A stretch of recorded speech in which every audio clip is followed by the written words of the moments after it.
ఓం శ్రీ మాతృ నమః. Hi friends, అందరికి నమస్తే. ఎన్నో రకాల ఔషధ గుణాలు కలిగినటువంటి మూలిక ఈ సోంపు చెట్టు. ఇలా చూడండి, ఇది ఇంత లావుగా ఇంత ఎటుగా పెరిగింది. ఇది చాలా ఔషధ గుణాలు ఎక్కువ. దీంతో ఈ రోజులలో గ్యాస్ ట్రబుల్ను పరిపూర్ణంగా తగ్గించుకోవచ్చు. ఈ గ్యాస్ట్రిక్ సమస్యతోటి కొంతమందికి హార్ట్ స్ట్రోక్ కూడా వచ్చే అవకాశం ఉంటుంది. ఎందుకంటే ఊర్ధవాయువు అపనవాయువు అనేది సక్రమంగా పోకపోతే, ఈ ఊర్ధవాయువు అపనవాయువు అంటే బేవులు అనేటి పిత్తులు అనేటి సక్రమంగా వెళ్ళిపోవాలి. అవి పిత్త వచ్చినప్పుడు పిత్త పోతే అది కడుపులో గ్యాస్ట్రిక్ ఏర్పడి కడుపులో నొప్పి కూడా వస్తుంది. కొందరికైతే తిన్నది ఎస్డిటి ఫామ్ అయిపోయి అది కడుపులో బేవులు వస్తుంటాయి ఎక్కువ.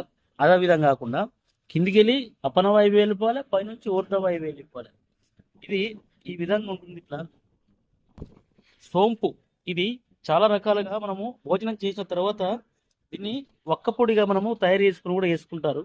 మరి గ్యాస్ట్రిక్ సమస్య తగ్గిపోవాలంటే ఇగో ఈ విధంగా సోంపు అనేది తీసుకొని, పచ్చి సోంపు తీసుకొని దీన్ని దూరగా వేయించండి. ఇదే విధంగా వాము, జీలకర్ర, ధనియాలు, ఈ సోంపు దేని దానికి ఒక్కొక్కటి 100 గ్రాములు వేయించినటువంటి చూర్ణము, దూరగా వేయించిన చూర్ణము. ఆ చూర్ణమును ఒక్కొక్కటి 100 గ్రాములు తీసుకుని ఒక డబ్బులో పోసుకొని మళ్ళీ మిక్సీ పట్టుకోండి.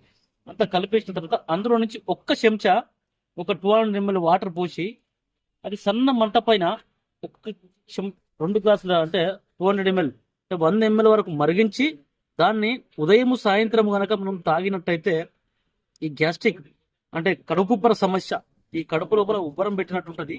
అంటే మనకు కింది నుంచి వాయువు పోదు, పైనుంచి వాయువు పోదు. ఈ విధంగా అయినప్పుడు చాలా ఇబ్బంది అవుతుంది. కాబట్టి ఈ ఊర్ధవాయు అపానవాయువు అనే మనకు ఈ వాయువులన్నిటి సక్రమంగా వెళ్తాయి. ఈ విధంగా తయారు చేసుకున్నటువంటిది లిక్విడ్ అంటే కషాయము ఉదయం సాయంత్రము ఇట్లా మీరు ఒక వారం రోజులు చేసేసరికి ఈ గ్యాస్ట్రిక్ సమస్య పూర్తిగా తగ్గిపోతుంది. కానీ రిజల్ట్ మాత్రము మీకు ఇలా వేసుకుంటే ఒక గంట వరకే కింది నుంచి పిత్తుల రూపంలో వెళ్ళిపోతుంది.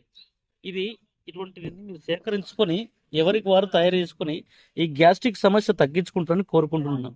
మా వీడియో మీకు నచ్చితే లైక్ చేయండి, షేర్ చేయండి, తప్పనిసరిగా సబ్స్క్రైబ్ చేసుకోండి. ఆయుర్వేదం సంజీవనం సుభిక్షితము. ధన్యవాదములు.